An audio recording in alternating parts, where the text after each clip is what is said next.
Assalamualaikum warahmatullahi wabarakatuh.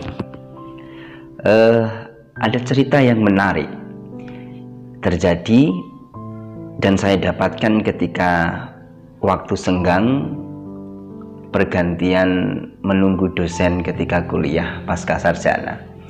Seorang sahabat saya di perkuliahan tersebut bercerita dengan ringan sekali, dengan senyum yang jelas tidak ada kepura-puraan, tidak ada kekhawatiran dalam wajahnya, menceritakan bahwa dirinya baru saja kena begal uang yang dibawanya 200 juta. Saya lupa tepatnya berapa juta, sekitar 250 juta, kemudian dirampas habis oleh begal tersebut.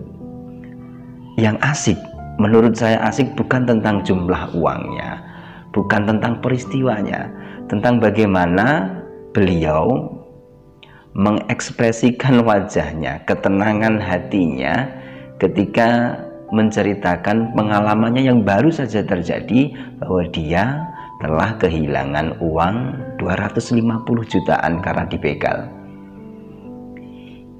Itu orang kalau tidak ada iman dalam dirinya, kalau tidak ada tauhid yang kuat dalam dirinya, pasti wajahnya tidak mungkin akan setenang itu.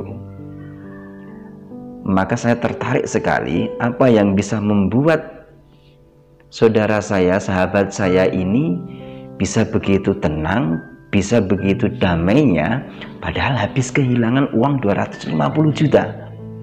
Sementara saya pribadi kehilangan 100.000 yang rencananya mau buat beli lauk saja, kadang masih kebingungan uang itu hilangnya di mana, gitu ya. Atau mungkin orang lain bisa jadi dengan peristiwa yang sama tidak mungkin akan bisa setenang itu.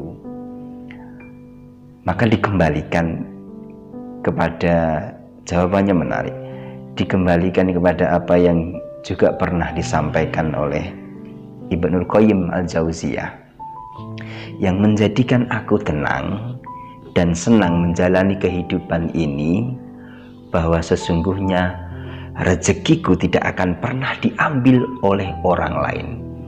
Rezekiku tidak akan pernah diambil oleh orang lain, karena rezeki manusia sudah pasti ditetapkan oleh Allah Subhanahu wa Ta'ala. Jatahnya sudah mutlak pasti. Jadi peristiwa kehilangan uang 250 juta, kemudian berpikir untuk bagaimana mengembalikannya, karena uang 250 juta itu bukan uang pribadi, itu adalah uang infak yang sejatinya adalah untuk kepentingan pondok pesantren. Maka ada pikiran yang sangat menarik, bahwa sesungguhnya rezekiku tidak akan pernah diambil, dicuri oleh orang lain, karena Allah Subhanahu wa Ta'ala telah menetapkan jatahnya. Jadi jika harus kehilangan uang 250 juta untuk mengganti, maka sejatinya 250 juta itu bukanlah rezekiku, tapi memang itu adalah rezeki yang bisa jadi atau jelas haknya orang lain, semacam itu. Nah, kalau seandainya saja semua orang bisa punya prinsip, memahami prinsip ini, setelah tahu ilmunya kemudian bisa menjalani ini sebagai pegangan hidup, insya Allah hal-hal positif di dunia ini akan sangat mudah terbangun. Kehilangan itu akan menjadi hal yang biasa. Berbagi untuk orang lain adalah hal yang biasa. Mudah memberi kepada orang lain adalah hal yang biasa. Karena sejatinya rezeki kita tidak akan pernah mungkin diambil oleh orang lain. Dan yang sangat menarik terkait dengan berbagi, kita pernah mendengar kisah tentang Rasulullah SAW. Ketika mau makan, ingin makan begitu, tanya kepada istri beliau, dan disampaikan kepada Rasulullah bahwa makanannya sudah diberikan, tidak ada yang bersisa lagi.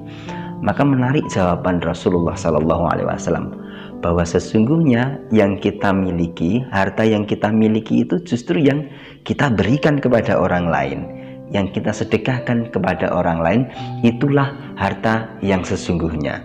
Sementara yang kita makan, yang kita habiskan itu ya habis untuk fisik kita, tapi yang kita berikan kepada orang lain dalam rangka sedekah, itulah sejatinya harta yang kita miliki. Nah, itu kenapa diutamakan untuk lebih bersedekah, lebih mengutamakan sedekah daripada menabung. Nah, sedekah macamnya bisa banyak.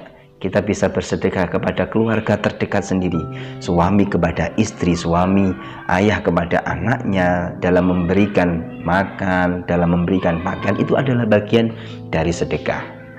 Dan insya Allah ketika kita belajar memahami konsep rezeki itu adalah mutlak, jumlahnya pasti dan tidak mungkin bisa diambil oleh orang lain, dan akan disempurnakan ketika kita nanti tutup usia, maka kita akan damai menjalani hidup ini, walaupun mungkin secara finansial dipandang oleh orang lain hanya sedikit harta. Tapi kalau kita yakin bahwa dunia ini sudah ada yang ngatur, finansial pun juga demikian sudah ada yang ngatur, kita tinggal bergerak mengupayakan sebaik mungkin, seamanah mungkin, sesar'i mungkin untuk mencari rezeki. Insya Allah urusan Allah Subhanahu wa Ta'ala menghadirkan porsinya untuk kita sesuai jatah kita. Dengan begitu semoga kita bisa berdamai dengan apa yang kita miliki, kita bersyukur dengan apa yang kita dapati. Insya Allah hidup ini akan menjadi semakin berkah. Semoga bermanfaat untuk saya pribadi dan sahabatku semuanya. Assalamualaikum warahmatullahi wabarakatuh.